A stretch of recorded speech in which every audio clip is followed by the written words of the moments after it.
ذکری کا نام سنا ہے؟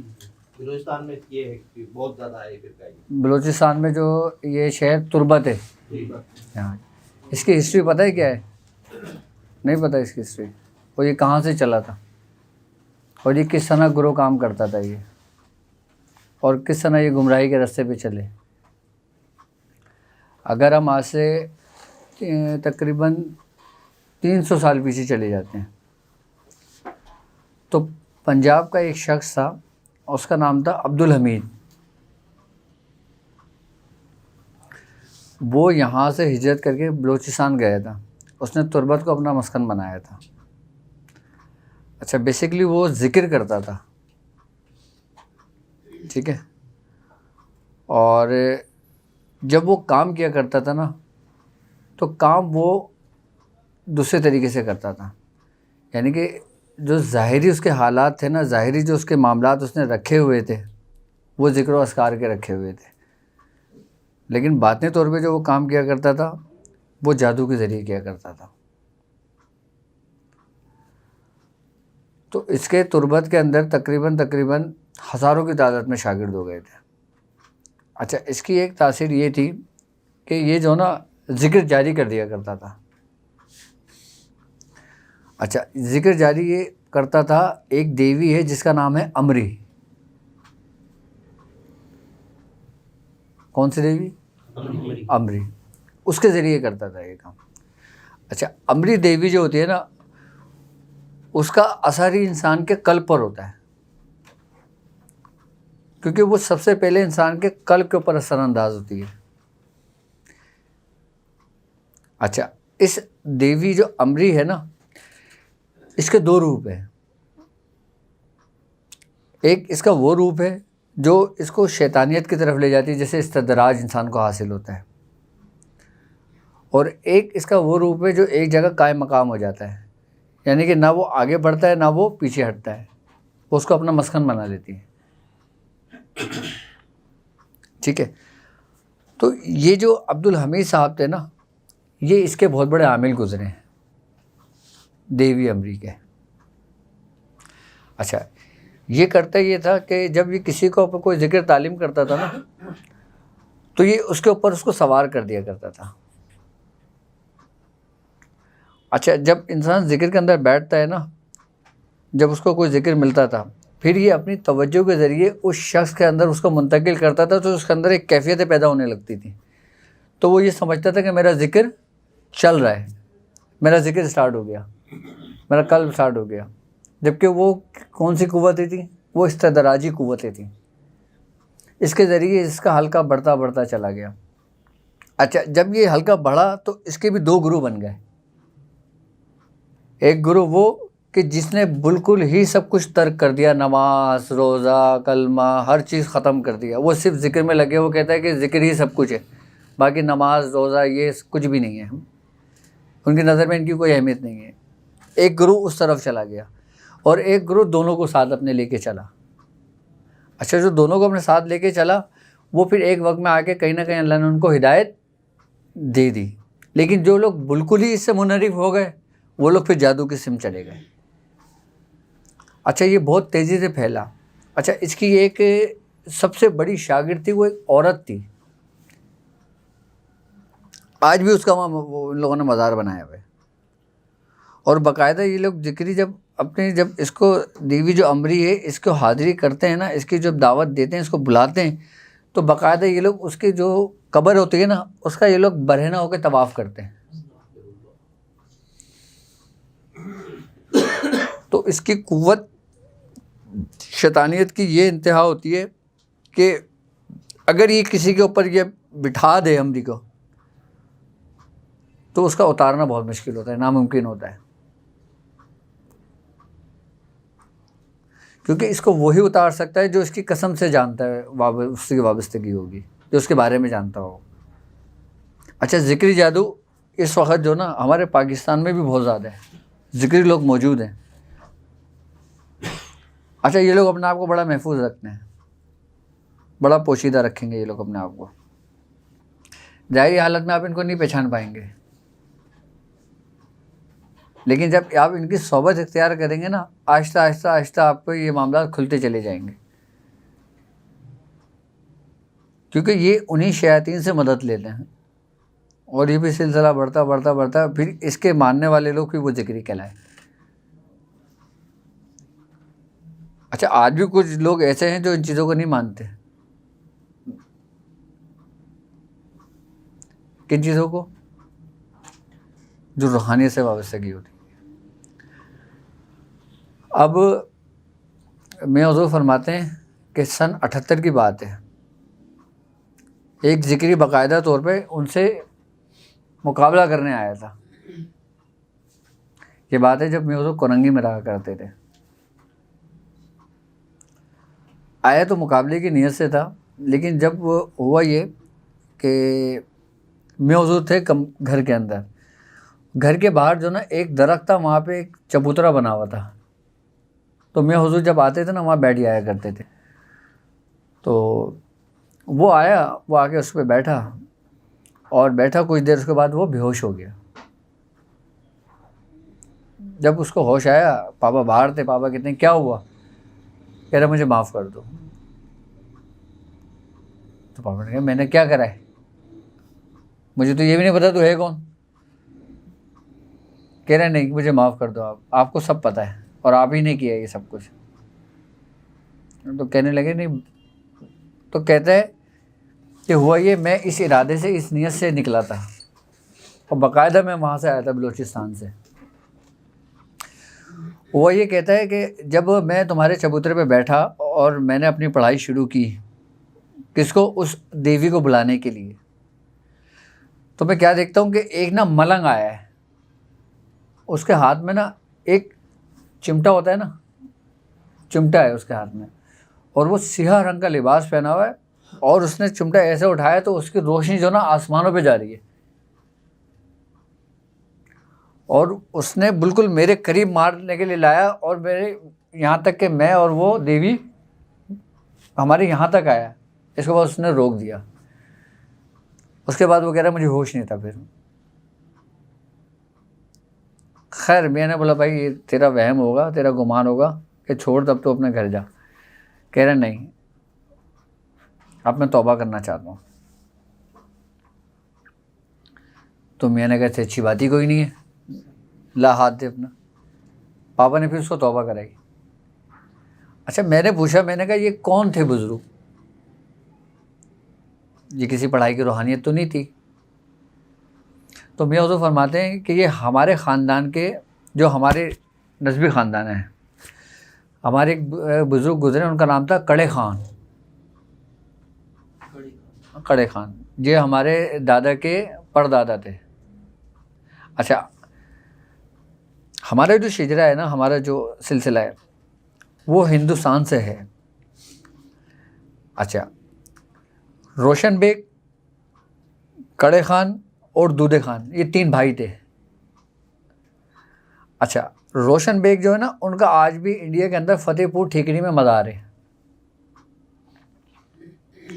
اور آپ باقاعدہ شہنشاہ کے جو نا بادشاہ جو تھا اس کے سپہ سالار تھے۔ اور جو کڑے خان تھے نا، وہ پھر جو وہ بزرگ تھے، انہوں نے شادی نہیں کری تھی، وہ مجرد رہے تھے، وہ جنگلوں کی طرف چلے گئے تھے اپنی والدہ کو لے کر۔ ان کا حال یہ تھا کہ ہمارے دادی بتاتے، ہمارے والد صاحب بتاتے ہیں کہ دادا بتایا کرتے تھے کہ جنگل کے اندر نا ایک کھولی تھی، ان کو اس وقت گورنمنٹ نے جو نا زمینیں دی تھیں، کیونکہ وہ ان کا وہ گورنمنٹ میں تھے۔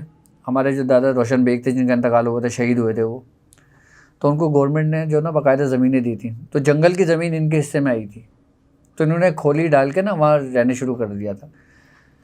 تو ہماری دادی پاپا بتاتے ہیں کہ جب ہماری دادی نا ان کے لیے دال بنایا کرتی تھی مسور کی، یہ شوق سے کھاتے تھے، اور دال ایسی جیسے بالکل پتلی، تو آپ دال بنایا کرتی تھیں، دال بنا کے جو نا کھولی کے باہر رکھتی تھی اور آواز لگاتی تھی کڑے خان کے نام سے، تو دیکھتی تھی کبھی کوئی شیر چلا آ رہا ہے، کہ کوئی اژدہا آ رہا ہے، کوئی کچھ آ رہا ہے، وہ اپنا روپ بدل لیا کرتے تھے۔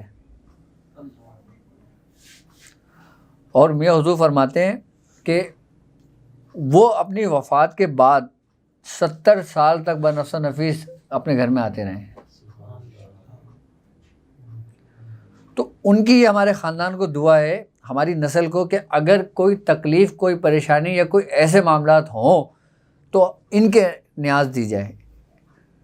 تو ان کی مدد کو یہ ہمارے اس میں آتی ہے. اچھا ان کی جو نیاز ہوتی ہے نا وہ پیڑے پہ دلتی ہے. اچھا ان کے جو پیڑا ہوتا ہے نا وہ لڑکی نہیں کھا سکتی, کوئی عورت نہیں کھا سکتی, وہ مرد ہی کھائے گا. آج بھی ہمارے خاندان میں ان کی نیاز دلتی ہے کڑے خان کی. تو وہ ذکری ایسے طائب ہوا تھا. تو ان کے بارے میں حضور نے پھر اس ترتیب سے بتایا تھا کہ اس کے ساتھ ہوا کیا تھا معاملہ. اچھا مزے کی بات بتاؤں, میں حضور فرماتے ہیں کہ اس وقت میں سورہ قریش کی ہی دعوت دے رہا تھا. کس کی؟ سورہ قریش ہی کی دعوت دے رہا تھا.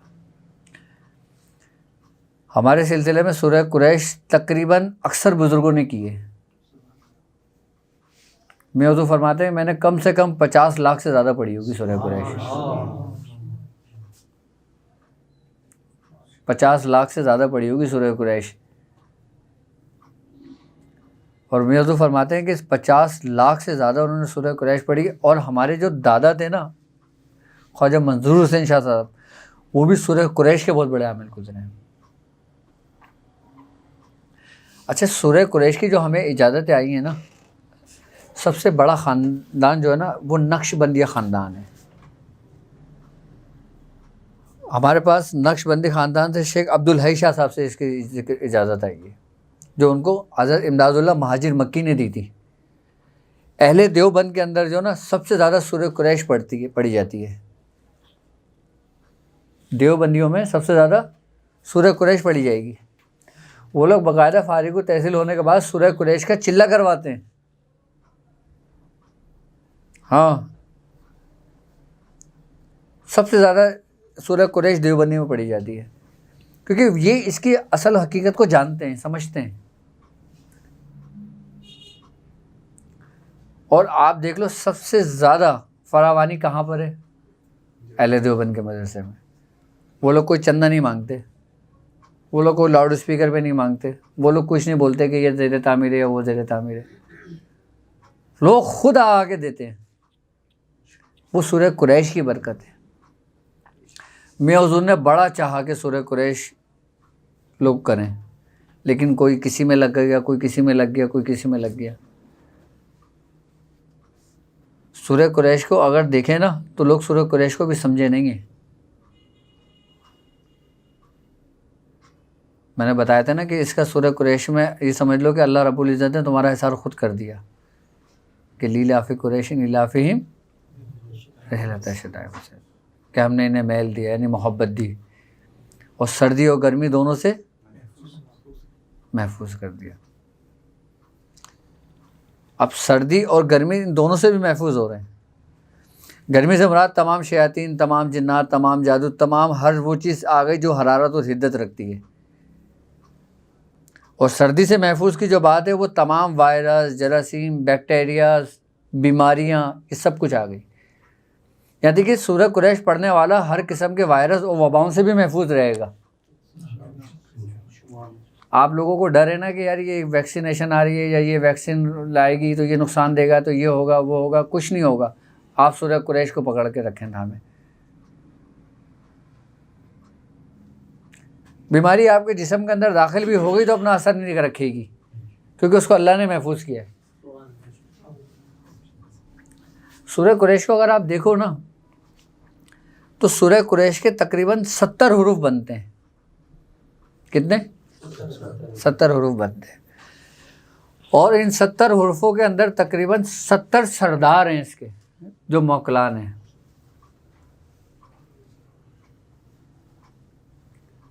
اور وہ 70 جو سردار ہیں نا وہ 70 صفوں کے مالک ہیں, یعنی کہ وہ ان کی رہنمائی میں وہ صفیں بچھی ہوئی ہیں. اور ایک صف جو ہے نا وہ 70,000 موکلان پہ مشتمل ہے. کتنی صفیں؟ اچھا اس کے اوپر جو ڈیوٹی لگی ہوئی ہے نا وہ لگی ہوئی اطرائیل کی, جو موکلان ہیں. آئی بات سمجھ میں؟ اور اس کے جو سب سے بڑے موکل ہیں نا، وہ موکل جو سرکار دو عالم صلی اللہ علیہ وآلہ وسلم کے بھی خادموں میں سے رہے ہیں، صحابی رسول. وہ موکلان جو ہیں ان کا نام پتہ ہے کیا ہے؟ ان کا نام ہے قریش. وہ موکل ہیں، وہ آپ کی خدمت میں رہے ہیں انبیاء کرام کی. اچھا، جو یہ موکل ہے نا جن کا نام قریش ہے، ان کا جو منہ ہے نا وہ ایسا ہے جیسے مچھلی کی طرح. ان کی جو ماہیت ہے، جو جسم کی ماہیت ہے، اور ایسا ہے کہ جب یہ منہ کھولتا ہے نا تو یہ سمجھ لو کہ یہ دنیا ایک رائی کے دانے کے برابر ہے ان کے منہ میں. اس لیے جنات جو نا ان قریش سے ڈرتے ہیں.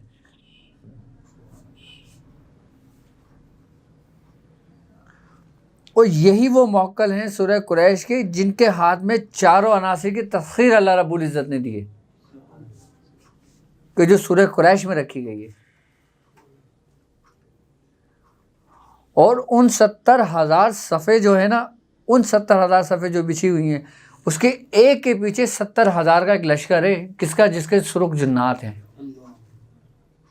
اور ہر جنات کے پیچھے میاں حضور فرماتے ہیں کہ 70,000 جنات ہیں اس کے پیچھے جو ان کے تابع ہیں. اور ان سب کی کمانڈ جو ہے نا وہ کس کے ہاتھ میں؟ قریش کے ہاتھ میں.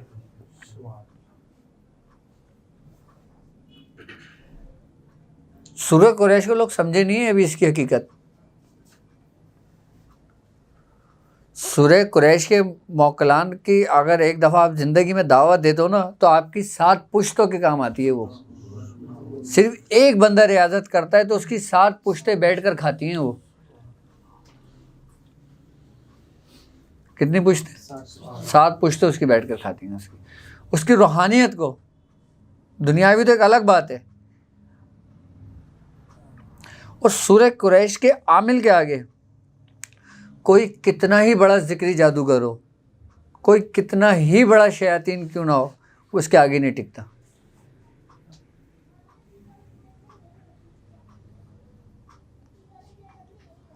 اور جو موکلان جو قریش ہے نا، وہ اپنی ہتھیلی پر سمجھ لیں کہ ایک سمت مشرق، ایک مغرب، ایک شمال اور ایک جنوب، وہ ان کے مہاتے تھے.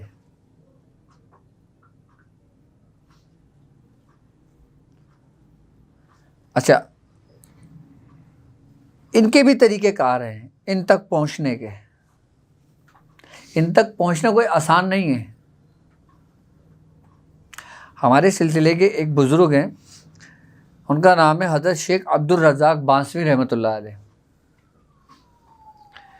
حضرت عبدالحی شاہ صاحب جو تھے نا، آپ کو 3-4 بزرگوں سے خلافت و اجازت تھی. ایک ان کے والد محترم حضرت مخلص الرحمن جہانگیر، ایک امداد اللہ مہاجر مکی، اور ایک شیخ عبد الرزاق بانسوی. اچھا، جو شیخ عبد الرزاق بانسوی تھے نا، آپ سورہ قریش کی دعوت کے عامل تھے سب سے بڑے. ہمارے خاندان میں سب سے بڑی سورہ قریش کی جو دعوت تھی نا وہ انہوں نے دی ہے، شیخ عبد الرزاق بانسوی نے. اچھا، آج بھی آپ کا جو مزار ہے نا وہ بانسا شریف میں انڈیا کے اندر. اچھا، ان کا جو مزار بنا ہوا ہے نا، وہ جو بانس کی لکڑی ہوتی ہے نا اس کے اوپر پورے چھت بنی ہوئی ہے، پورا گھر بنا ہوا ہے. آج بھی ان کی اولادیں فرسٹ فلور پہ رہتی ہیں، اور باقی اوپر جو نا شہنشاہ جنات، یہ سب جنات رہتے ہیں ادھر. یہاں تک کہ پورے ہندوستان سے اگر کسی کے اوپر کوئی جنات ہوتا ہے یا کوئی خبیث روح ہوتی ہے، کوئی شیاطین ہوتے ہیں نا، تو وہ ان کے مزار پہ لے کے جاتے ہیں تو وہ ٹھیک ہو جاتا ہے. اور آپ کے شاہ عقیق بابا جو ہیں وہ بھی سورہ قریش کے عامل گزرے. شاہ عقیق کا نام سنا ہے نا؟ آپ بھی سورہ قریش ہی کے عامل گزرے. تو یہ سورہ قریش ہی کی روحانیت ہے آپ کے جو دربار پہ، آپ کے جو عید کے جو لوگ ٹھیک ہوتے ہیں. یعنی کہ سورہ قریش تو آپ کی حیات میں تو ہے ہی اکثر، لیکن آپ کے مرنے کے بعد بھی آپ کو فائدہ دے گی سورہ قریش. لیکن اس کی وہاں تک پہنچنے کی ایک خاص ترتیب ہے. اچھا ہمارے پاس جو اس کی اجازت ہے نا وہ حضرت شیخ عبد الرزاق بانسوی سے ہے.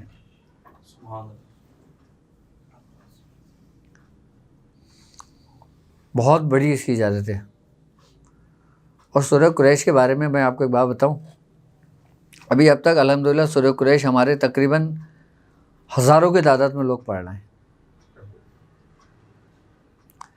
جس دن یہ 1 کروڑ روز تک پہنچ گئی نا اس دن آپ اس کا کمال دیکھنا. ابھی لاکھوں تو روز پڑھی جا رہی ہے. یعنی کہ اگر ہم اپنے تمام شاگردوں کو ملائیں نا جتنے لوگ پڑھ رہے ہیں تقریباً لاکھ تک تو روز پڑھی جا رہی ہے یہ. لیکن جس دن یہ کروڑ تک پہنچ گئی نا اس دن دیکھو کیسا غلبہ آئے گا سورہ قریش کے لشکر کا. میں حضور فرماتے ہیں کہ اہل ہند کو جو نا سورہ قریش کی ضرورت ہے. کس کی؟ سورہ قریش کی ضرورت ہے. جس دن یہ 1 کروڑ تک پہنچ گئی نا اس دن سارے بت گر جائیں گے.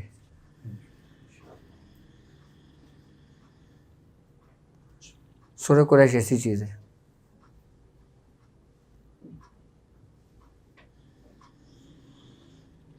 کیوں؟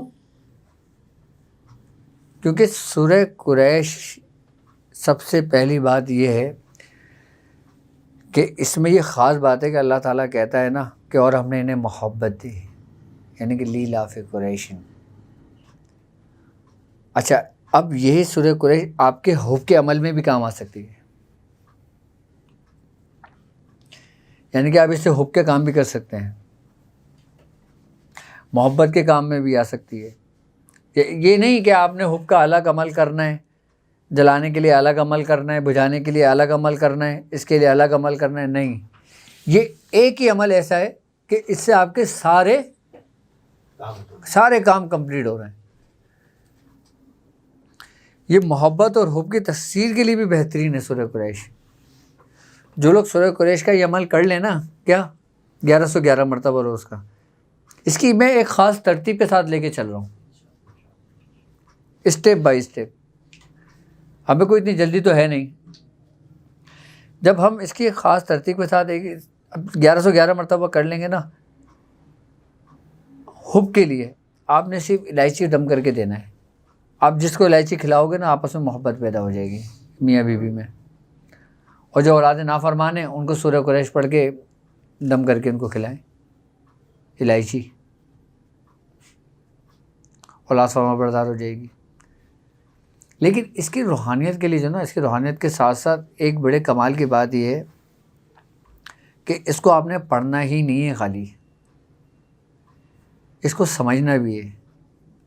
جس دن آپ کے اندر ایک یقین پیدا ہو جائے نا، کیا کہ آپ سورہ قریش سے کیا کیا کر سکتے ہیں، آپ کو پھر کسی طریقے کی ضرورت نہیں پڑے گی. آپ جو کرو گے نا وہ طریقہ ہوگا. آپ جو کرو گے نا پھر وہ طریقہ ہوگا. لیکن آپ نے سورہ قریش کو صرف سمجھنے کی ضرورت ہے. اور جس کو چاروں عناصر کی ترتیب مل جائے، چاروں عناصر کی ترتیب سمجھتے ہو کیا ہے؟ نہیں، یہ جو چاروں عناصر کی ترتیب ہے نا یہ حیات ہے. کیا؟ یہ حیات ہے. آپ اپنی طبعی عمر سے اپنی زندگی کو بڑھا سکتے ہیں اسی کے ذریعے. سورہ قریش کے ذریعے. بھائی زندگی اور موت یہی ہے نا، ان اعضاء ترتیبوں کا بکھر جانا اور سفر جانا، ترتیب ہی ہے نا اس کی. آپ جب اس کی ترتیب کو مینٹین رکھو گے، بیلنس اور رکھو گے، تو آپ چاہو اپنی عمر کو کھینچ کے 100 سال تک لے جاؤ، 200 سال تک لے جاؤ. اچھا یہ سورہ قریش ہی کی ہمارے خاندان کی ایک برکت ہے کہ ہمارے خاندان میں بزرگوں کی جو عمریں ہوئی ہیں نا 90 95 100 200 500 سال ہوئی ہیں، یہ سورہ قریش ہی کی برکت سے ہوئی.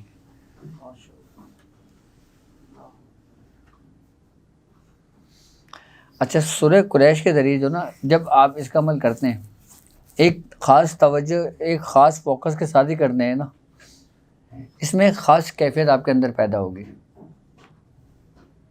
آپ نے سنا ہوگا کہ آج کل وہ چل رہا ہے ایسٹرل پروجیکشن. کیا؟ ایسٹرل پروجیکشن جو چل رہا ہے. ایسٹرل پروجیکشن کیا ہے کہ اپنے جسم میں سے نا اپنی روح کو نکالنا. اپنے جسم میں سے اپنی، اچھا اب اس پہ باقاعدہ ایکسپیریمنٹ ہو رہے ہیں. کون کر رہا ہے؟ یہ یہودی، عیسائی، جتنے بھی مذاہب ہیں نا، اب یہ باقاعدہ اس پہ پریکٹیکل کر رہے ہیں. انہوں نے اپنے اس پروجیکٹ کا نام کیا رکھا ہوا ہے؟ Astral projection. اچھا اب یہ کہتے ہیں کہ ہم اپنی روح کو اپنے جسم سے جدا کر سکتے ہیں اپنی مرضی سے. ایک تو خواب کی حالت میں ہوتا ہے، وہ کیفیت ایک الگ ہے. خواب کی حالت میں آپ کی روح سیر کرتی ہے، آپ کا جسم وہیں رہتا ہے. لیکن اب باقاعدہ طور پہ یہ لوگ جو نا اس کی ایکسرسائزیں کرا رہے ہیں، اس کی مشق کرا رہے ہیں، اس کی پریکٹس کرا رہے ہیں. کیا کرنے کے لیے؟ کہ جسم ہمارا وجود چھوڑے. اچھا جب روح ہمارا وجود چھوڑے، یعنی کہ روح کو وہ نکال رہے ہیں، لیکن وہ اس کو نکالنے میں تو کامیاب ہوئے ہیں، لیکن وہ منتقل کرنے میں کامیاب نہیں ہوئے ابھی.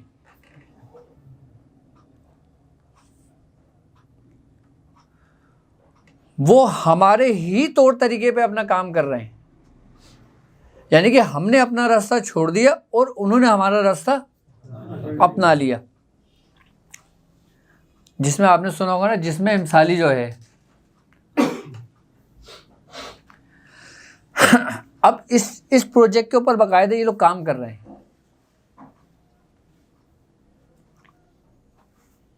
اچھا اس کی بھی بنیاد آج کے سائنٹسٹ کہتے ہیں یہ کہ اس کی بھی بنیاد کنسنٹریشن ہے، توجہ و یکسوئی ہے، میڈیٹیشن ہے. اس کے بغیر یہ بھی نہیں ہو سکتا. اس کے بغیر یہ بھی نہیں ہو سکتا. آج سائنس اس چیز کو ایکسیپٹ کرتی ہے کہ ہر چیز ممکن ہے، ہر چیز پاسبل ہے.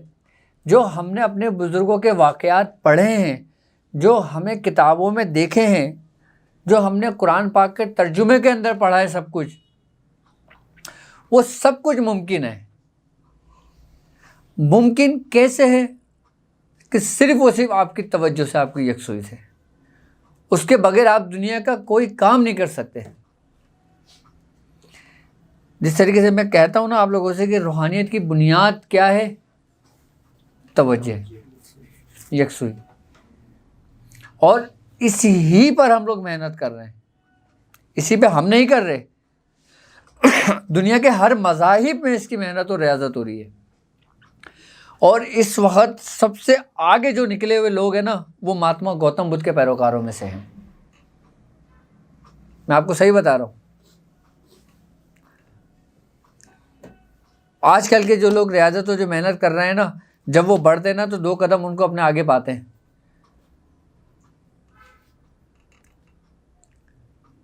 کیا وجہ ہے یہ؟ لیکن وہ رہیں گے پھر بھی پیچھے ہی، کیونکہ ان کے اندر وہ نور نہیں ہے جو ہمارے اندر موجود ہے. لیکن ایک بات یاد رکھنا، جہاں جہاں تک روشنی ہے نا، وہاں وہاں تک اندھیرا ہو سکتا ہے. جہاں جہاں تک اندھیرا ہے نا، وہاں وہاں تک روشنی ہے. جہاں نیکی ہے نا، وہاں، جہاں حق ہے وہاں.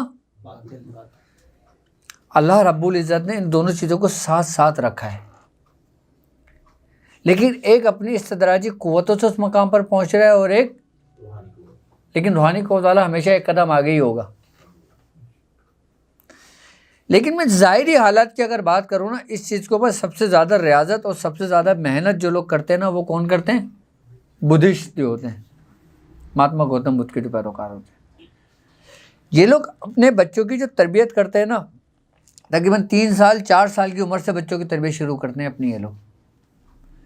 یہ لوگ کیا کرتے ہیں، ان لوگوں نے اپنے گھروں کے اندر، اپنی جگہوں کے اندر، اچھا یہ لوگ ایسی جگہوں کا انتخاب کرتے ہیں جیسے آپ نے دیکھا ہوگا جو پرفضا ہوتی ہے، یعنی کہ پہاڑوں جیسی ہریالی ٹائپ کی جگہ ہوتی ہے، جہاں پہ پرسکون ماحول ہوتا ہے، جہاں پہ کوئی ٹریفک، کوئی آلودگی نہیں ہوتی کسی قسم کی کچھ۔ اور یہ لوگ پھر ایک چھوٹی چھوٹی سی نا کھولیاں بناتے ہیں، اور باقاعدہ یہ لوگ اس کھولی کے اندر اپنے بچوں کو بند کر دیتے ہیں۔ وہ کہتے ہیں تم نے رہنا ہے اب یہیں پر۔ وہ یہ نہیں کہتے کہ آپ نے بھائی یہ کرنا ہے، یوں کر کے بیٹھ جانا، تصور کر کے بیٹھ جانا، بس نہیں، وہ یہ نہیں کہتے۔ وہ کہتے بھائی بیٹھ جاؤ، جیسے بھی بیٹھو۔ وہ کہتے ہیں کہ جو تمہارے اپنے اندر کی قوت ہے نا، تم نے خود بیدار کرنا ہے، وہ کسی بھی صورت میں بیدار کر لو۔ آپ ساری زندگی اللہ اللہ کی ضرب مارتے رہو، نہیں ہوگی۔ آپ ساری زندگی ویسے بیٹھے رہو، نہیں ہوگی، جب تک کامل مرشد کی، کامل استاد کی توجہ نہ ہو اس پہ۔ آپ کی جو سوچ بکھر رہی ہوتی ہے نا، اس کو سمیٹنے والا کون ہوتا ہے؟ کوئی ہے جو ان سوچوں کو سمیٹ رہا ہوتا ہے۔ آپ کے اندر جو کیفیت پیدا ہو رہی ہوتی ہے نا، آپ یہ نہ سمجھو کہ یہ میری اپنی ہی صلاحیت کی وجہ سے ہے، وہی اس کو کریٹ کر رہا ہوتا ہے اپنے توجہ کے ذریعے۔ اور پوری بکیں لکھی ہوئی ہیں اس پہ، لیکن ان سب کی بنیاد کیا ہے؟ آپ کی روحانی ہی مشق ہے۔ یعنی کہ اس کے بغیر آپ کسی بھی مذاہب کی ترقی، کسی بھی مذاہب کی کامیابی نہیں دیکھ سکتے اس کے بغیر۔ کوئی اگر سورج کو دیکھ رہا ہے تو وہ سورج کو دیکھے جا رہا ہے، کوئی اگر چاند شغل آفتاب کر رہا ہے تو وہ شغل آفتاب کر رہا ہے، کوئی ستارے کو دیکھ رہا ہے تو وہ ستارے کو دیکھ رہا ہے۔ آپ اپنی توجہ کے ذریعے ستاروں کو بھی ادھر کر سکتے ہو۔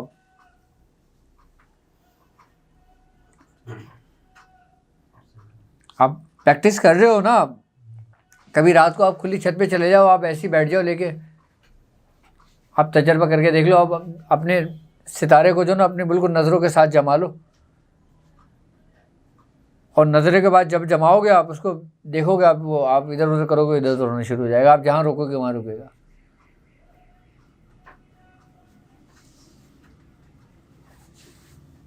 یہ کیفیتیں ہیں،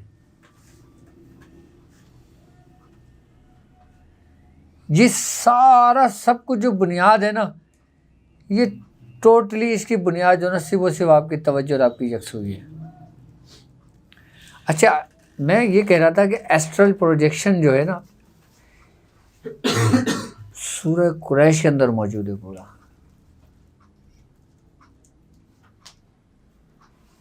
ہاں، الذی اطعمنہ، نہیں کیا، وآمنہم من خوف، کہ اور ہم نے انہیں خوف سے امن بخشا۔ اچھا، ایسٹرل پروجیکشن کے اندر اس وقت جو یہ ریسرچ کر رہے ہیں نا، ان کو یہ خوف ہے کہ اگر ہم نے اس روح کو اس جسم سے نکالا اور اگر یہ منتقل واپس نہ لوٹی تو انسان کوما میں چلا گیا۔ یہ لوگ یہاں پہ آگے نا امید ہو رہے ہیں۔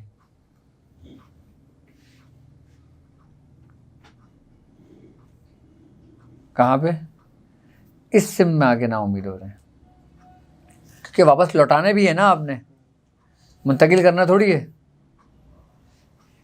بھائی۔ صلاحیت کر جانا کسے کہتے ہو آپ؟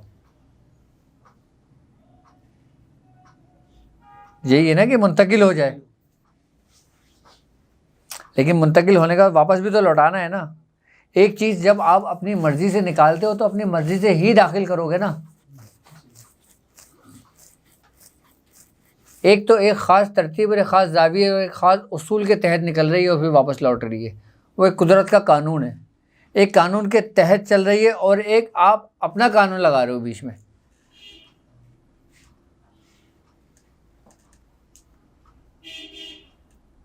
تو چینجنگ تو ہے نا. یہ لوگ اس جگہ پہ آ کے نا امید ہو رہے ہیں.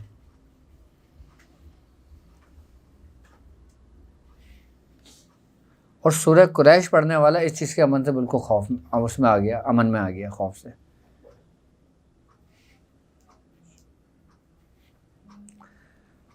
سورہ قریش کی جب آپ تسخیر کرو گے نا, آپ ان سارے مراحل اور ساری منازلوں سے گزرو گے. سورہ قریش خالی کوئی عمل تھوڑی ہے یہ. آپ کیا سمجھیں سورہ قریش آپ نے عمل کر لیا بس کامیاب ہو گئے؟ نہیں, سورہ قریش پوری حیات ہے, پوری زندگی ہے. سورہ قریش ایسی ہے جیسے آپ جیتے ہیں, جیسے آپ اپنی منزلیں طے کر رہے ہیں. آپ کیا سمجھ رہے ہیں؟ دیکھو کوئی بھی کام کرو ثواب تو ایک ملنا ہی ملنا ہے, تم اس کی نیت کرو نہیں کرو. میں کہتا ہوں کوئی بھی کام کرو ثواب کی نیت سے نہیں کرو, وہ تو تمہیں ملنا ہی ہے. انسان وہ مانگے نا جو اس کو پاس نہیں ہے, اور جو اس کے پاس ہے وہ کیوں مانگے گا؟ تمہارے پاس جیکٹ ہے, تم مجھ سے جیکٹ کیوں مانگو گے؟ جیکٹ تو ہے اور پھر آپ جیکٹ مانگ رہے ہو. بھائی ثواب تو ملنا ہی ہے نا آپ کو. لیکن اس کی اصل اسی چیز کا تو معرفت نام ہے, اسی کو تو روحانیت کہتے ہیں. انہی منازلوں کو طے کرنا تو ایک سلوک کا نام ہے. خالی سورہ قریش سے ہی آپ کا پورا سلوک طے ہو جائے. آپ سلوک کی بات کرتے ہیں, سلوک کی بات کرتے ہیں, پورے سلوک کے اندر بنیاد کیا ہے؟ پھر آپ وہیں آگے کھڑے ہو جاتے ہیں. کیا؟ یکسوئی. بھائی شریعت پہ تو سبھی ہے نا, شریعت تو سمجھتے ہیں نا, احکام الہی تو سمجھتے ہیں نا, نماز روزہ تو ہم جانتے ہیں نا, ہم پڑھتے ہیں نا, اس سے تو ہم واقفیت ہے نا ہماری. اب اس کے بعد آگے ہمارے اسٹیپ کیا ہوگا؟ اچھا یہ مزے کی بات آپ کو بتاتا ہوں کہ لوگ اپنی نمازوں سے بھی غافل ہیں. کیا؟ ہم نماز پڑھتے ہیں, نماز پڑھنے کی چیز ہے.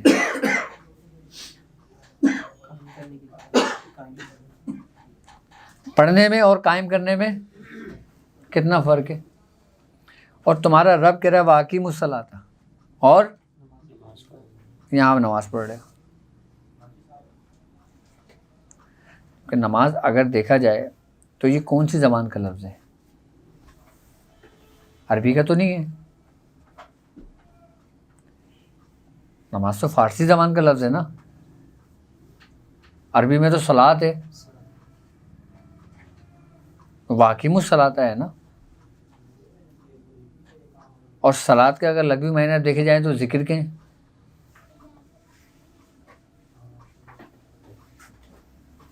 کیا آپ ذکر میں ہو؟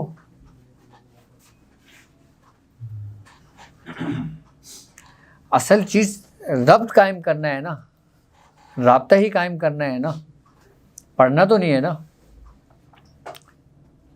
رابطہ قائم کیسے ہوگا؟ کہ جب تک آپ کی سوچ ایک جگہ نہیں ہوگی. ہم جو کر رہے ہیں اس کی سب کی بنیاد یہی ہے. آپ نماز کو لے لیں, روزے کو لے لیں, ایک روحانیت پہ زندگی گزارنے کو لے لیں, تصوف کو لے لیں, سلوک کو لے لیں. آپ جس کی بھی حیات کو دیکھ لیں, بزرگان دین کی جتنی بھی آپ بزرگوں کو آپ دیکھ لیں, سب کی بنیاد کیا ہے؟ اللہ سے تعلق, اللہ کا رابطہ تعلق کب قائم ہوگا؟ کہ جب تم وہاں تک پہنچو گے. اور وہاں تک کیسے پہنچو گے؟ جب تم اپنے اندر ایک کرنٹ پیدا کرو گے.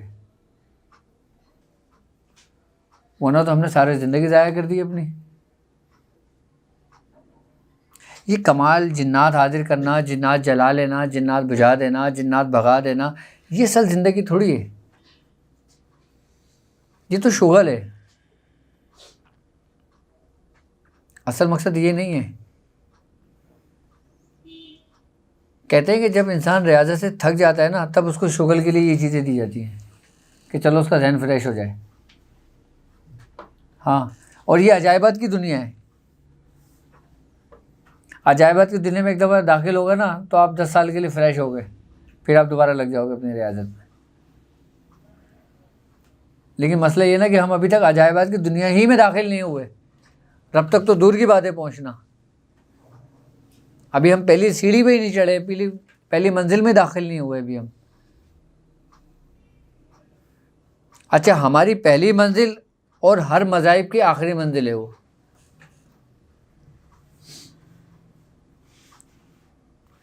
اور سب کا تعلق آپ کے دماغ سے ہے، آپ کے قلب سے ہے، آپ کی روح سے ہے. اور یہ آپ کو آگے بڑھنے کون نہیں دیتا؟ آپ کا نفس. یہ آپ کو تھامے رکھتا ہے.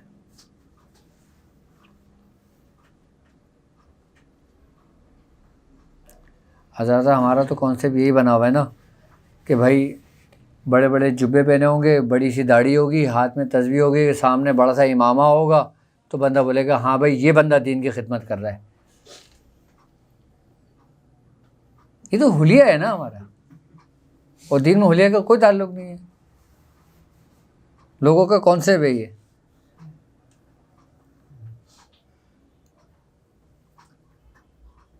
جبکہ بنیاد و بیس کیا ہے وہ ہم چھوڑ دیتے ہیں.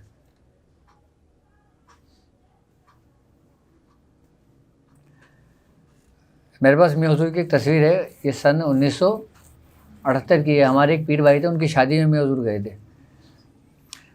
تو میں کسی دن دکھاؤں گا آپ لوگوں کو، ٹھیک ہے نا. اس سے بھی کم خشخشی داڑھی تھی.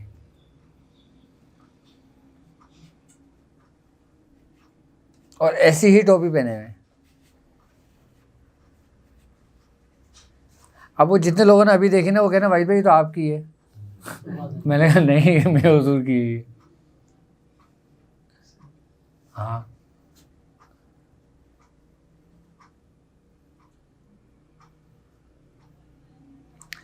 تو اب بات یہ ہوتی ہے کہ ہر بندہ جو نا اپنی سوچ اور اپنی عقل کے مطابق بات کرتا ہے. اچھا، ہمارے وہ موکلان والے نش کی جو ہے وہ کتنے ہو گئی ہے؟ 45 دن مکمل ہونے والے ہیں نا؟ ہیں؟ آج آخری دن ہوگا نا. اچھا، جن لوگوں نے شادی جو 45 نقش روز لکھے ہیں 45 دن ہو گئے، وہ بھی کمپلیٹ ہو چکے ہیں. اب موکلان کے بھی کمپلیٹ ہو چکے ہیں نا، کچھ ابھی چل رہے ہیں. ٹھیک ہے ٹھیک ہے ٹھیک ہے ٹھیک ہے.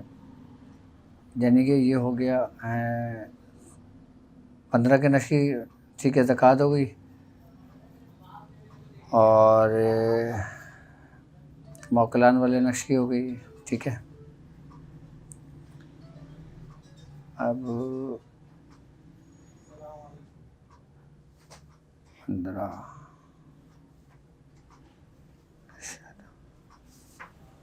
ٹھیک ہے.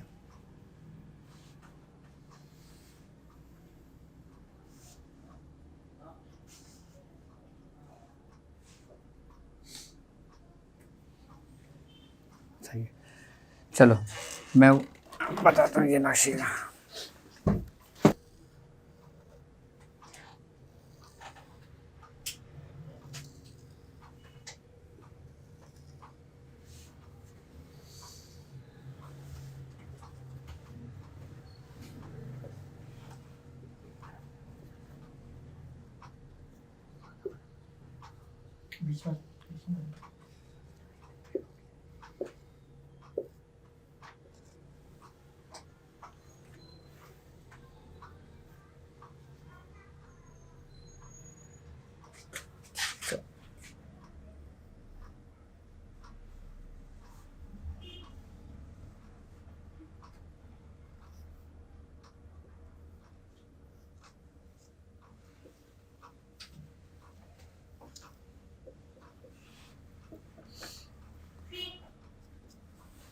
اچھا، حیا یوشن، اب یہ اس میں لکھے جائیں گے.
ساتواں خانہ یہ آ رہا ہے نا ہے.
اچھا یہ جو نقش ہے نا اب یہ ہے ہر قسم کے شیاطین کو جلانے کے لیے، جنات کو جلانے کے لیے، آئی بات سمجھ میں، اور جو لوگ نظر میں آ جاتے ہیں ان کے لیے یہ ٹھیک ہے. اچھا اس کے بہت طریقہ کار ہیں استعمال کرنے کے، نظر آ رہا ہے ٹھیک ہے. یہاں عجزت آ جائے گا یا بدو آ جائے گا یا بتادین زائدین واہن ٹھیک ہے. اچھا جن کے اوپر آسیب ہوں، جن کے گھر میں آسیب ہوں، مریض کے اوپر آسیب ہو، نظر ہو، چڑیل ہو یا کوئی بھی ہو ٹھیک ہے، یہ نقش اس ترتیب سے لکھنا ہے اور لکھنے کے بعد اس کا فلیدہ بنا لینا ہے. جس طریقے سے میں نے پہلے فلیدہ بنوایا تھا، وہ جو کانوں میں دوں یا دیکھیں ناک میں اس کو جلا کے دھواں دینا ہے ٹھیک ہے. اچھا یہ نقش بھی 45 نقش روزانہ 45 ہی دن تک لکھے جائیں گے. اچھا پہلے جو نئے لوگ ہیں وہ 15 کا نقش 45 روز 45 دن تک لکھیں گے. جب وہ مکمل ہو جائیں گے اس کے بعد جو باموکل جو نقش ہے نا پھر وہ لکھیں گے، وہ 45 نقش روز 45 دن تک لکھیں گے. اچھا جب ہم اس منزل میں داخل ہوں گے تو یہ ہیں سرخ جنات، سرخ جنات ہیں یہ اس کے. پھر ہم یہ 45 نقش روز 45 دن تک لکھیں گے. آئی بات سمجھ میں. اچھا اس میں ہم نمبر نہیں ڈالیں گے، اس میں صرف نام آئیں گے، بس ان کے نام ہی کافی ہیں. اچھا یہ نقش آپ بیماریوں کے لیے بھی دے سکتے ہیں. اگر کوئی شخص بیمار ہو آپ 11 نقش لکھیں، ایک نقش روزانہ مریض کو دے دیں، وہ اپنے جسم سے ملے اور جلا دے، اس کو سکون مل جائے گا. اس سے جادو بھی ختم ہوگا، جادو کے اثرات بھی ختم ہوں گے اس سے. اور وہ لوگ کہ جو باقاعدہ طور پہ موذی امراض میں مبتلا ہوں، کوئی ایسا مرض جیسے کینسر ہو گیا یا کوئی دوسری قسم کے امراض ہو گئے، اس کے طریقہ کار یہ ہوگا کہ یہ نقش 11 نقش روز لکھیں مکمل ہونے کے بعد، 11 نقش روز لکھیں اور سرخ لال مرچ ہوتی ہے جسے نظر اتارتے ہیں، وہ ایک نقش کے اوپر رکھیں اور مریض کے الٹے بازو پہ باندھ دیں. صبح جب مریض سو کے اٹھے گا نا، سکون سے سو کے اٹھے گا، اس کے بعد کھول کے دونوں چیزیں اس کو پسے اتار کے اس کو جلا دے. 40 دن یہ عمل مکمل کر دیں. اچھا اس کے بہت طریقہ کار ہیں. اس کے بارے میں کسی نے کچھ پوچھنا ہے نقش کے بارے میں؟ جی کیا اس کی تعداد جو ہم پہلے موکل میں جو ان کا عداد کے حساب سے نام لے کے ہم پکار دیتے پھر لکھ لیتے، تو اس میں تعداد کے حساب سے نہیں کہنا؟ نہیں، اس میں صرف سمپل لکھنا ہے. اس کے دو طریقے ہیں لکھنے کے. ایک طریقہ کار تو یہ ہے کہ آپ نے 45 نقش روز 45 دن تک لکھنا ہے. ٹھیک ہے, یہ سمپل طریقہ کار ہے. آپ چاہو تو اس طریقے سے زکوٰۃ ادا کر لو. اور اس کا دوسرا طریقہ کار یہ ہے کہ آپ نے اس کو 9 نقش روز لکھنا ہے خالی. لیکن آپ نے پھر لکھنا ایسے ہے جو ایک کا کھانا ہوگا اس میں ایک دفعہ یہ نام پڑھ کے پڑھو گے, اور جو 2 لکھو گے اس میں 2 دفعہ پڑھو گے, جو 3 لکھو گے 3 دفعہ پڑھو گے, 4 لکھو گے 4 دفعہ پڑھو گے, 5 لکھو گے 5 دفعہ یہ نام پڑھو گے, 6 خانے میں 6 دفعہ, 7 خانے میں 7 دفعہ, 8 خانے میں اور 9 خانے میں. اس طریقے سے 9 تعویذ لکھو گے. تاثیر دونوں کی برابر ہوگی. ہاں, یہاں پہ آپ پڑھ کے لکھ رہے ہو, وہاں پہ صرف آپ ایک دفعہ پڑھ کے لکھ رہے ہیں. اگر اس ترتیب کے ساتھ آپ لکھیں گے تو آپ نے 9 نقش روز لکھنا ہے, اور اگر آپ نے سمپل لکھنا ہے تو آپ نے 45 نقش روز لکھنا ہے. ہاں کیا پوچھ رہے تھے؟ 45 دن کے بعد پھر اس کو پھر اس طریقے سے ٹھنڈا کرنا جس طرح سادے کو کیا تھا, موکل کو کیا تھا. اب اپنے پاس رکھنا ہے یہ. اس کو رکھنا ہے. ہاں, موکل والے کو وہ تو بھی سمندر میں ڈالنے کو تو میں نے نہیں کہا کسی کو. آپ نے شادی کرنا. ہاں نہیں, اس کو اپنے پاس رکھیں آپ, کیونکہ اب یہ رکھیں گے نا اپنے پاس, پھر میں ان کو انہی نش کے استعمال کرنے کے طریقہ کار سمجھاؤں گا. کیونکہ ایک محنت ہے نا ان لوگوں کی, ایک ریاضت کی ہے نا, تو اس کو کیوں نہ استعمال کریں نا, تاکہ لوگوں کو فائدہ ہو, خود کو بھی انسان کو پتہ چلے کہ اس نے کس چیز میں محنت کی ہے. اور اس کے متعلق کوئی پوچھنا کسی نے؟ ایک چیز ہے کہ یہ جو 4 کونوں میں آپ نے لکھا ہے عزیمت میں استعمال ہوتے ہیں برہتی شریف کے, تو یہ کیا ہے؟ اصل میں مسئلہ یہ ہے کہ اب ہم نے اس کو عجیزت اور بدو لکھا ہے نا, تو ہم نے اوپر کے خانے جو اس کے آتشی اور آبی ہیں وہ ہم نے اس کو کور کیا ہے, بادی اور خاکی کو ہم نے نیچے کور کیا ہے. ٹھیک ہے, عجیزت کیا ہے نہیں سمجھتے, میں نے پچھلی ویڈیو میں بتایا تو اس کے بارے میں تفصیلی, کہ یہ وہ حروف ہیں جن کا تعلق تا کا عدد سے ہے. جی, تا اور جفت کے. اور جو بدو ہے اس کا تعلق جفت سے.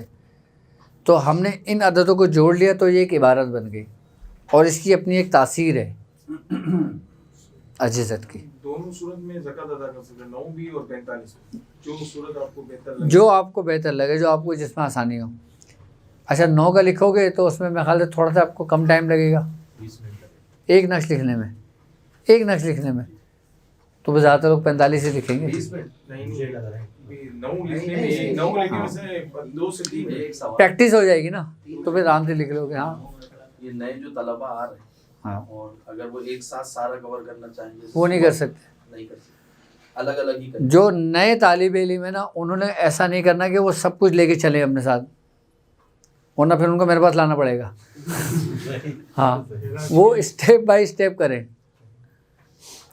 ہاں, وہ شروع سے لے کے چلیں, یعنی کہ اگر 45 کا نقش لکھ رہے ہیں تو اسی 45 کی تعداد مکمل 45 دن تک کریں, اور پھر انتظار کریں, پھر اجازت لیں, پھر موکل میں داخل ہوں, پھر موکل کے لکھیں, پھر اجازت لیں, پھر آپ صبح جنات میں داخل ہوں.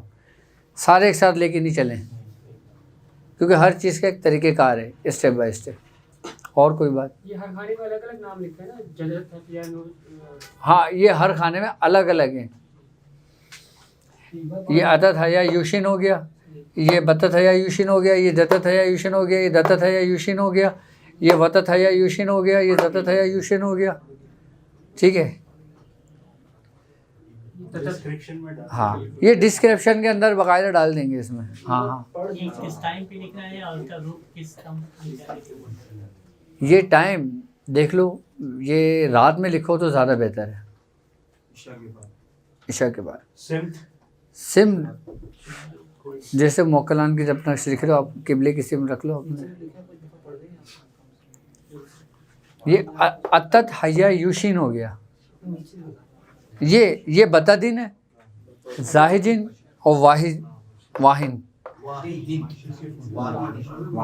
قسم میں رکھ کے لکھ رہے ہیں. اب مشرق کر لو یا قبلے کی رخ کر لو, اس میں کوئی کہ مکمل کرنے کے بعد پھر اس کو کنٹینیو ہم کرتے رہنا ہے, یا اس 9 مکمل ہونے کے بعد پھر اس کا کیا کریں گے؟ نہیں 9. اچھا, اب مثال کے طور پہ ایک بندے نے 15 کی زکوٰۃ ادا کری, اب وہ موکل میں داخل ہو گیا.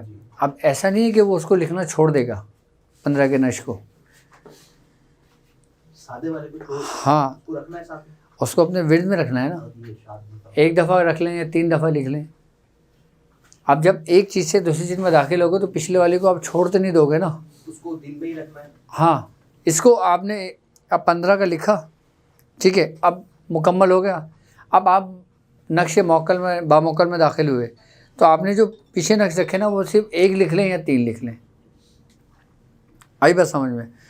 اور پھر جب باموکل لکھ لیں گے آپ 45 دن مکمل ہو جائیں گے, پھر جب آپ اس میں داخل ہوں گے تو پھر اس کا بھی طریقہ کار یہی ہوگا. ہم یہ صرف 4 نقش لکھیں گے بس, ہم صرف 4 کی تعداد نکلیں گے اور پھر ان 4 سے پورا گیم کھیلیں گے کہ کس طریقے سے ہم نے کس اس میں کیا کرنا ہے. ہاں یہ پورا ایک گراؤنڈ ہے. یہ دیکھو ایک بات یاد رکھنا, بڑے بزرگ فرماتے ہیں کہ اگر دنیا میں کام کے علاوہ صرف کھیل ہوتا نا تو کھیل بھی اتنا ہی مشکل تھا جتنا کام. ہم کسی بھی چیز کو اگر شغل سمجھ کے کرتے ہیں نا, یا ہم اس کو ایک شوق اور ایک جستجو میں کرتے ہیں نا, تو ہم اس پہ غالب رہتے ہیں. ہم اس سے اکتاتے نہیں ہیں, ہمارا دل نہیں اکتاتا اس سے, ہم اس میں لگے رہتے ہیں جو ہم شوق سے کرتے ہیں. اور جو ایک زبردستی کر رہے ہوتے ہیں پھر ایک دن اس کو چھوڑ دیتے ہیں. تو آپ نے اپنی پریکٹس کو ایسے لے کے چلنا ہے کہ جیسے ایک طریقے سے کوئی آپ کسی چیز کی پریکٹس میں ہیں یا شغل میں ہیں, آپ کسی کرا تھوڑا سا بڑے آگے, دل کی طبیعت تھوڑی سی غالب آئی, طبیعت آپ نے چھوڑ دیا اس کو, آپ نے تھوڑی دیر بعد پھر دوبارہ بیٹھ گئے. آپ نے اپنے اوپر بوجھ نہیں ڈالنا, اپنے اوپر بوجھ نہیں ڈالنا, بالکل ریلیکس ہو کے ہر کام کرنا ہے. جتنا آپ ریلیکس ہوں گے, آپ کا ذہن ریلیکس ہوگا, آپ اتنی ہی کامیابی کی طرف جائیں گے. اب ہم لوگ, ہماری کامیاب نہ ہونے کی ایک سب سے بڑی وجہ یہ بھی ہوتی ہے کہ اس کی یہ بھی ہوتی ہے کہ ہم جو نا ہر کام کو نا ایک ساتھ لے کے چلنے کی کوشش کرتے ہیں کہ ہم اس کو بھی ساتھ لے لیں, اس کو بھی ساتھ لے لیں, اس کو بھی ساتھ لے لیں, اس کو بھی ساتھ لے لیں, ہم یہ بھی کر لیں. اب یہ کرنے کے بعد پھر دنیاوی معاملات بھی ہیں, پھر آفس بھی ہے, پھر کاروبار بھی ہے, اور پھر گھر میں بھی آنا ہے. تو انسان کا ذہن پورا اسٹریس میں آ جاتا ہے. ہم نے لوگوں کو اسٹریس میں نہیں لانا, بلکہ اس اسٹریس سے نکالنا ہے. اس اسٹریس سے انسان کیسے نکلے گا؟ جب وہ اپنے آپ کو جب تک ریلیکس نہیں کرے گا, یعنی کہ آپ اس کو آسانیاں نہیں دو گے. بھائی آپ لوگوں کے لیے آسانیاں پیدا کرو, اللہ آپ کے لیے آسانیاں پیدا کرے گا. روحانیت ایک آسان راستہ ہے, لوگوں نے اس کو مشکل بنا دیا, اس کو اس طریقے سے پیش کیا کہ لوگ بولتے ہیں یار یہ تو بہت مشکل راستہ ہے. جبکہ آپ یقین کریں گے آپ کا چلنا پھرنا اٹھنا بیٹھنا پورا عبادت ہو جاتا ہے, لیکن آپ اس چیز سے غافل ہو جاتے ہو. وہ کہتے ہیں نا محو تسبیح ہی تو سب ہے مگر ادراک کہاں, زندگی خود ہی عبادت ہے مگر ہوش نہیں. ہمیں ہوش نہیں ہے. میں چاہتا ہوں کہ آپ کا چلنا پھرنا بیٹھنا اٹھنا دیکھنا سب عبادت میں ہو جائے اور آپ کو پتہ نہ ہو. آپ جو کام کر رہے ہو نا وہ آپ کی عبادت میں شمار ہو. اچھا, جب ہم کسی چیز کی حقیقت کو سمجھتے ہیں نا, ہم اس میں جلدی کامیاب ہو جاتے ہیں. اب میں آپ لوگوں کو اتنا ڈیپلی سمجھاتا ہوں, سورہ قریش کے بارے میں نے اتنا ڈیپلی سمجھایا, 15 کے نقش کے بارے میں نے اتنا ڈیپلی سمجھایا, اس کی وجہ ہی یہی ہے کہ آپ پہلے اس کی اہمیت کو سمجھ لیں. جس دن آپ کسی کی چیز کی اہمیت کو سمجھ لیتے ہیں نا, پھر آپ زندگی میں نہیں چھوڑتے. اب یعنی کہ نظر کی حالت میں بھی ہوں گے نا تو آپ سورہ قریش پڑھ رہے ہوں گے,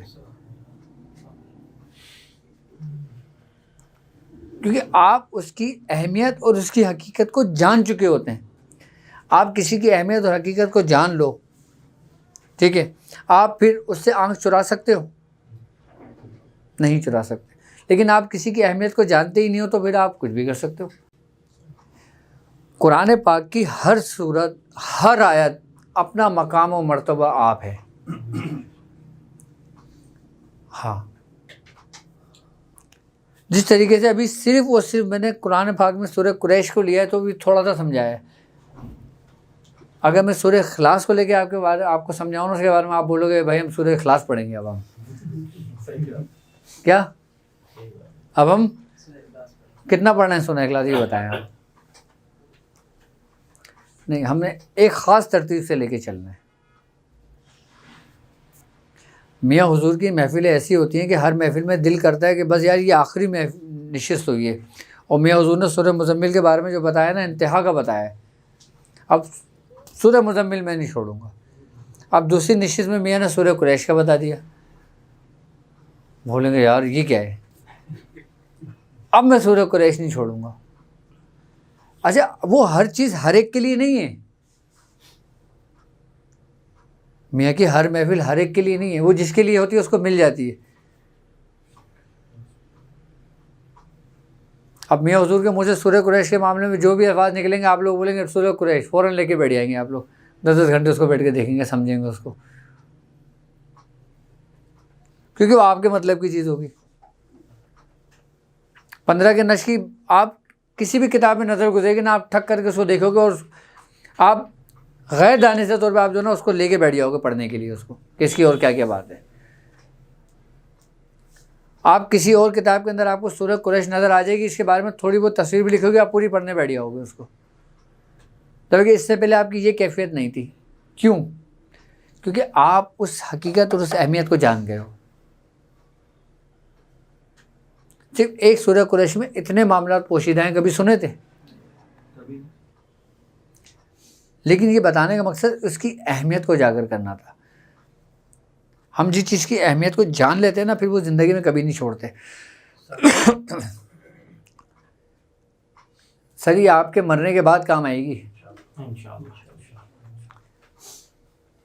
میں صحیح بتا رہا ہوں آپ کو. اور ایک بڑے مزے کی بات بھی یہ ہے کہ سورہ قریش پڑھنے والے کو موت بھی نہیں آتی. جب اس کا وقت موت کا مقرر ہوگا نا, وہ سورہ قریش پڑھنا بھول جائے گا. آپ کیا سمجھتے ہو سورہ قریش کو؟ اللہ جسے محفوظ کر دے اسے موت آ سکتی ہے؟ بھائی جسے اللہ نے تمہارے رب نے محفوظ کر دیا اس کو موت آ سکتی ہے؟ سمجھنے والی بات ہے یا نہیں؟ تو اب اس سے بڑا میں سورہ قریش کے بارے میں کیا بتاؤں آپ کو. یعنی کہ جب آپ کا مقرر وقت ہوگا نا, آپ سورہ قریش بھول جاؤ گے, اور وہ بھی ربی کا حکم ہوگا. لیکن پھر جو ملاقات ہوگی, پھر جو آپ کا ربط ہوگا, پھر وہ آپ کے لیے عید کا دن ہوگا. پھر وہ آپ کے اس لشکر کی اہمیت آپ کو پتہ چلے گی آپ کے مرنے کے بعد.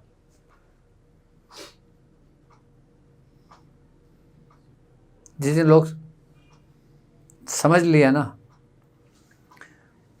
سمجھ لیں کہ ان کی نسلوں کے کام آئے گی.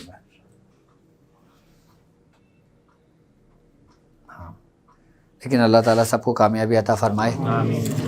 اللہ تعالیٰ اس راستے پہ چلنے والوں کو سب پہ بالخصوص ہم تمام لوگوں پر اللہ رب العزت اپنا کرم بنائے رکھے, اور اللہ تبارک تعالیٰ اس مبارک راستے میں چلنے والوں کو اپنی بارگاہ میں قبول فرمائے. اللہ تبارک تعالیٰ ان چند لوگوں کو اپنی اس بارگاہ میں قبول فرمائے جن چند لوگوں سے وہ راضی ہوا. اے اللہ ہم سب کو بخش دے, اے اللہ ہم سب پر اپنے آسانیاں پیدا فرما. یا الہ العالمین ہم سے جو بھی کچھ غلطیوں کوتاہی ہو گئے ہوں تو اپنے فضل و کرم اپنے رحمت سے ہمیں معاف فرما. یا الہ العالمین ہمیں پڑھنے میں کوئی غلطیاں ہو جائیں, ہمارے لکھنے میں کوئی غلطیوں کوتاہی ہو جائیں, یا الہ العالمین ہمیں تمام شیاطین کے شر سے محفوظ فرما اور اس غلطیوں کو ہماری معاف فرما. یا الہ العالمین ہمارے دلوں میں ہمارے بزرگوں کی محبت کو ہمیشہ قائم و دائم رکھنا. یا الہ العالمین ہمیں سورہ قریش کی رسی کو مضبوطی سے تھامنے والا بنا. یا الہ العالمین ہمیں سرکار دو عالم صلی اللہ علیہ وآلہ وسلم کے نقش قدم پہ چلنے کی توفیق عطا فرما. سبحان ربک رب العزت عما یصفون وسلام علی المرسلین والحمد للہ رب العالمین. لا الہ الا اللہ محمد رسول اللہ صلی اللہ علیہ وسلم.